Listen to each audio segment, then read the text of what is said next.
also have tank and t-shirts. No, they're more take. อ๋อเติมมาจ้า They can't speak. เดี๋ยวใส่เดี๋ยวก็ได้ What? No, why is it? เราหมายถึงที่ผิวขวา นี่ก็ลงมา Mommy.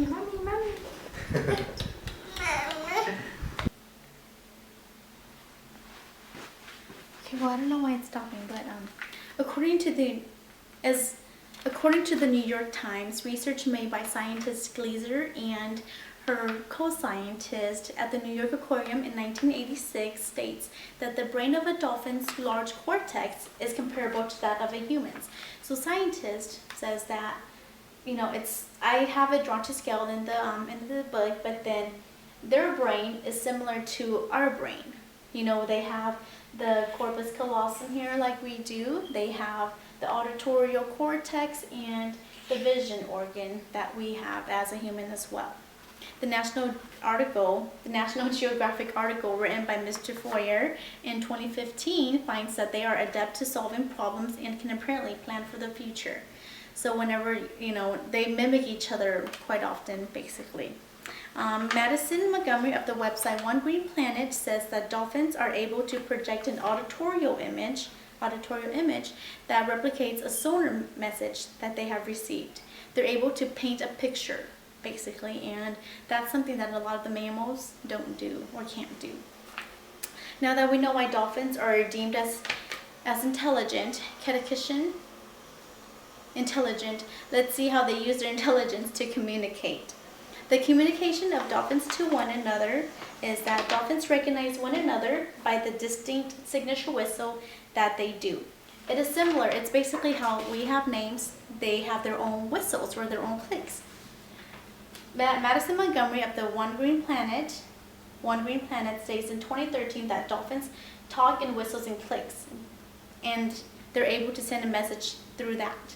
So in order for them to talk, in order for them to whistle and click, what they do is they produce clicks by pushing air out of their past structures called the phonic lips, which are these two right here, which are attached to the blowhole right here. You can see my drawing. I'll pass the book around as well, which explains it a little bit more. But the sound is then beamed through this fatty tissue called the melon. And in this melon, it reaches out, and whenever it hits the surface or hits an object or hits anything, it bounces back. Whatever they hit bounces back. And it bounces back to their auditorial vision, their auditorial nerve here, and they know that there's something up ahead. That's how they, get food and know that there's maybe a dolphin nearby or know that there's food nearby. That's how they use their clicks. Let me pass that around real quick. According to the Dolphin Research Center in 2014, dolphins are capable of imitating certain sounds very accurately and often learn other dolphins' whistles. So basically, they can mimic each other, and they know each other's name. They know each other by name. They can memorize and they can, recognize another dolphins by their click, by their whistle. So if they, even if they don't meet even if they haven't met each other for 20 years now or 30 years, they will still remember each other. So it's pretty crazy. Their memorization is crazy. Now that we know how they communicate with each other through whistles and clicks, let's see how they use these communication to influence each other and influence their behaviors towards each other. So in eating, they do usually hunt in herds. There are usually a lot of them together. So in order to maybe get some food, they have a what do you call it?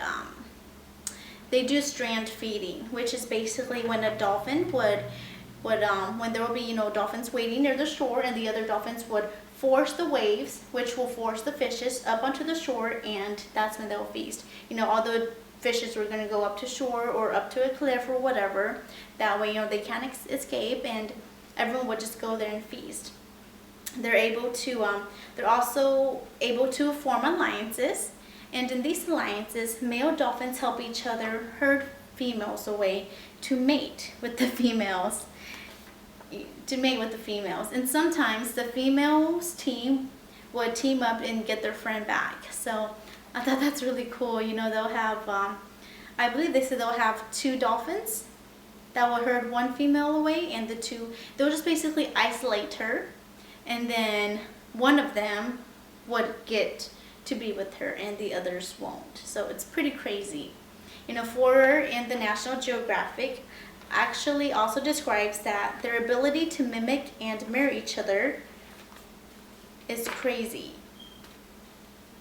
That they're able to mimic and marry each other. There's a scientist in here in the National Geographic textbook, magazine, that actually says how they mimic and marry each other is pretty crazy. It's like I said before, it's like the